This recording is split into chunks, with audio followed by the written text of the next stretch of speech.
Li Yunxiao memutar matanya ke arahnya dan berkata, "Kamu bertanya padaku, siapa yang harus aku tanyakan?" Dia melambaikan tangannya dan kuali gunung dan sungai berputar dan terbang kembali ke arahnya.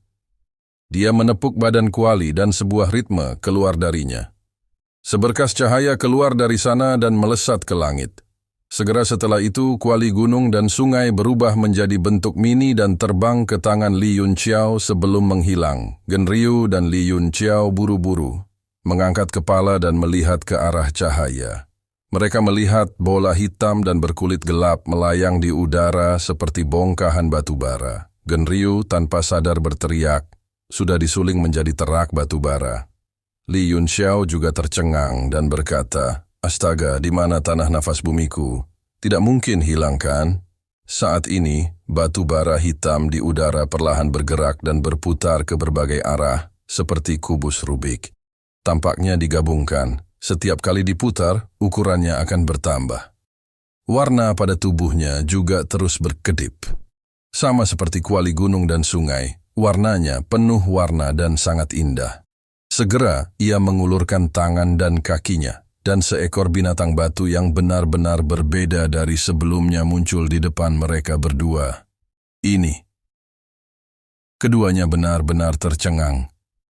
Binatang batu saat ini hanya setinggi setengah manusia dan tubuhnya bulat dan kikuk.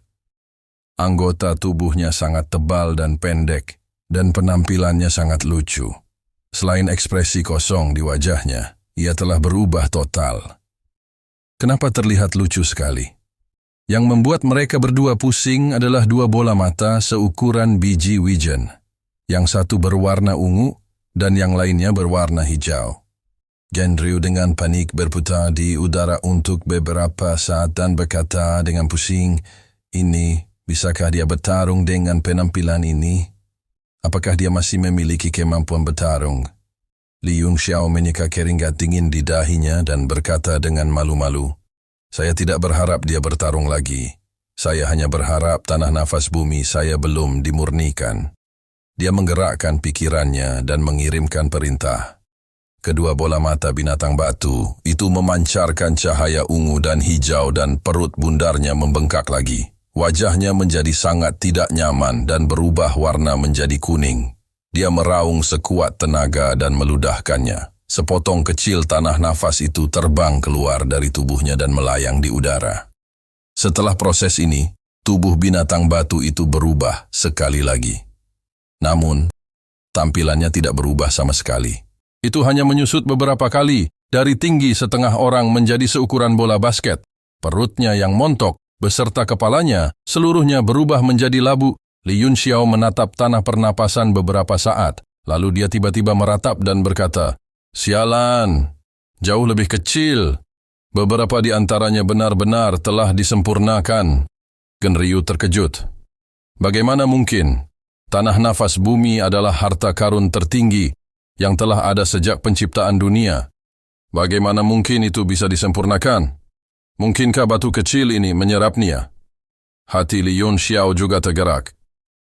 Dia menatap binatang batu itu dan memerintahkan, "Serang aku sekarang, gunakan serangan terkuatmu. Biarkan saya melihat apakah Anda menjadi lebih kuat." Energi ungu dan hijau tiba-tiba keluar dari mata binatang batu itu, seperti dua pedang tajam yang menebas langit, menembus tubuh Li Yunxiao. Hati Li Yunxiao bergetar. Energi pedang dari pedang rantai azur. Bayangan ungu sebenarnya telah disempurnakan menjadi energi tajam di matanya. Sebagai seniman peringkat 5, bahkan dia merasakan lautan kesadarannya bergetar. Segera setelah itu, wajah menggemaskan binatang batu itu menjadi ganas. Ia memamerkan giginya dan mengeluarkan suara gemuruh yang keras. Ruang di sekitarnya bergetar dan sepertinya berada di ambang kehancuran. Suara gerinda batu terdengar dari sekujur tubuhnya. Saat ini, tubuhnya terus membesar, dan dalam sekejap mata, dia berubah menjadi raksasa. Dia memulihkan beberapa penampilan mendominasi yang dia miliki sebelum penyempurnaan dan memukulnya dengan raungan keras. Selain angin yang dihasilkan oleh pukulan tersebut, selain tekanan tirani yang menyebabkan udara meledak, segala jenis tekanan spiritual mengeluarkan suara mendesis yang tajam.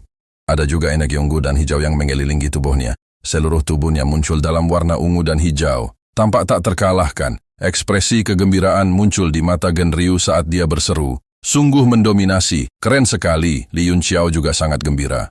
Namun, sedikit keterkejutan juga muncul di matanya. Dia bisa dengan jelas merasakan energi spasial di sekitarnya, terus-menerus dikompresi oleh pukulan itu, dan samar-samar menunjukkan tanda-tanda kehancuran.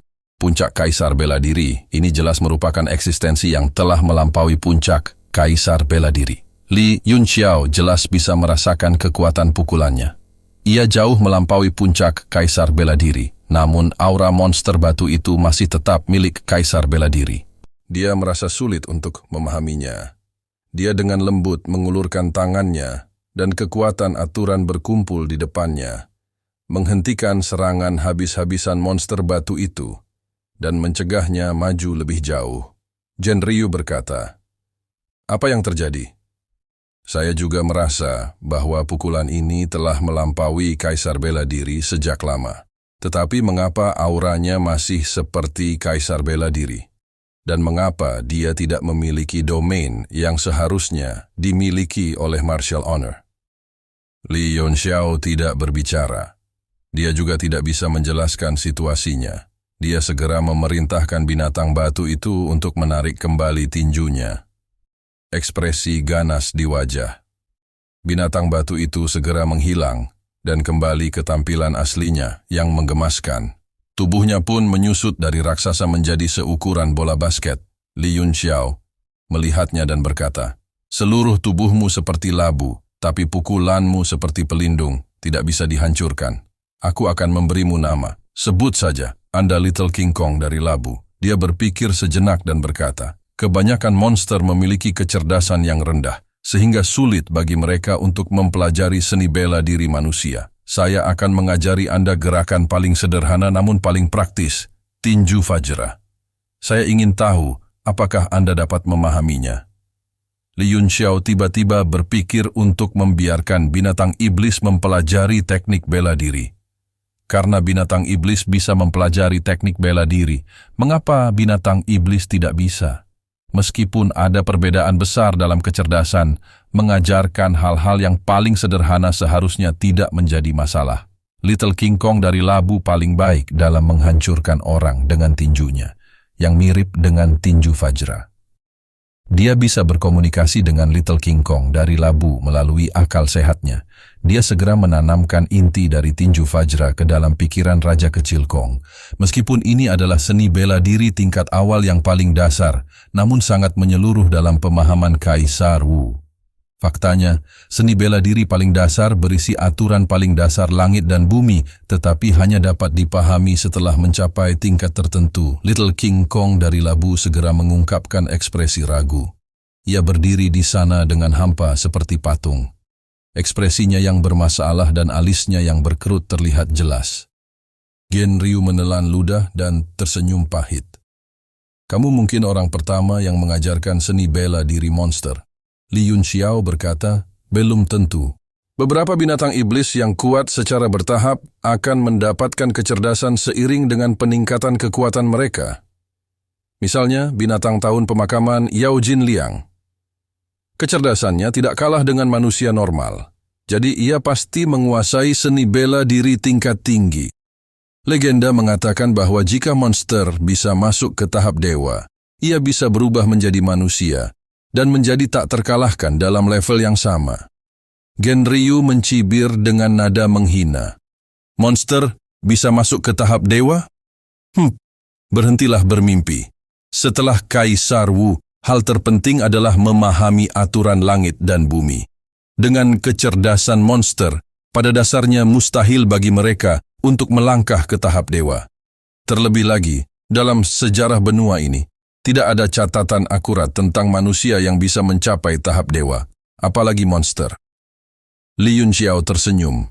"Di mana ada kemauan, di situ ada kemauan. Memang ada banyak orang berprestasi dalam sejarah benua ini, namun jumlah orang berprestasi bergantung pada saat ini."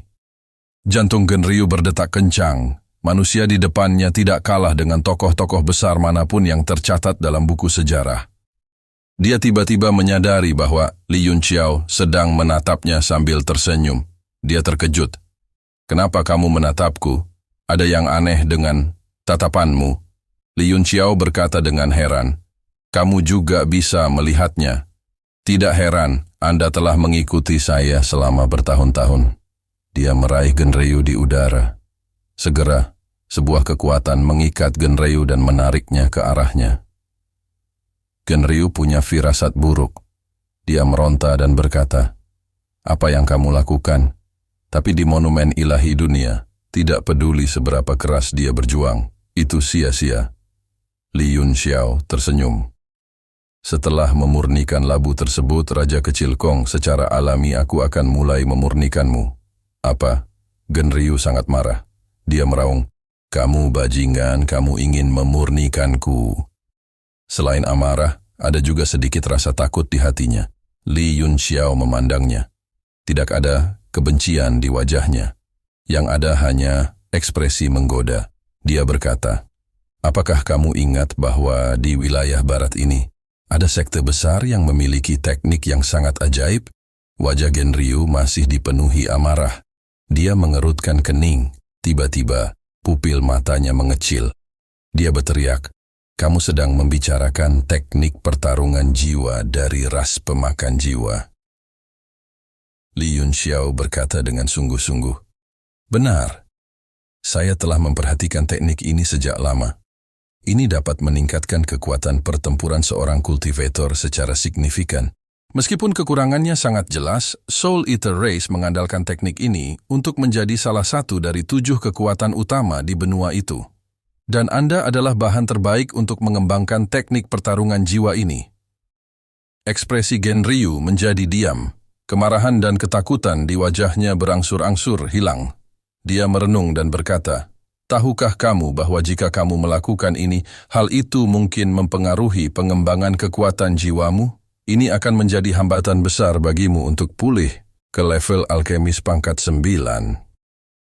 Li Yunxiao berkata, "Jika itu terjadi di masa lalu, tentu saja saya tidak akan mengolahnya. Namun sekarang, semakin dalam pemahaman saya tentang teknik evolusi agung ilahi, semakin saya dapat memahami misteri budidaya jiwa.